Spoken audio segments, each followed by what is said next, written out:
खैबर पख्तूनख्वा में हुकूमत साजी का अमल सुस्त रवि का शिकार है। खैबर पख्तूनख्वा असम्बली का इजलास ताहाल नहीं बुलाया जा सका।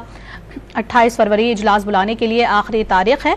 इस हवाले से तफसीलात हासिल करेंगे। डॉन न्यूज़ के नुमाइंदे आरिफ हयात हमारे साथ मौजूद हैं। आरिफ बताएगा, केपी असम्बली का इजलास क्यों नहीं बुलाया जा सका, क्या वजूहात सामने आ रही हैं?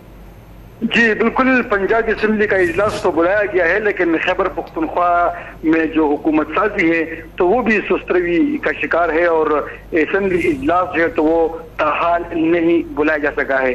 28 फरवरी इजलास बुलाने के लिए आखिरी तारीख है और आइन अगर देखा जाए आइन को तो आइन तौर पर इलेक्शन के बाद 21 दिन होते हैं असम्बली इजलास बुलाने के लिए, लेकिन अभी तक किसी किस्म की कोई नोटिफिकेशन जारी नहीं की गई है। असम्बली सेक्रेटरीट से भी राबिता करने पर यह मालूम हुआ कि अभी तक उनको किसी किस्म की हिदायत नहीं आई है कि वो नोटिफिकेशन जारी कर ले और इजलास बुलाए।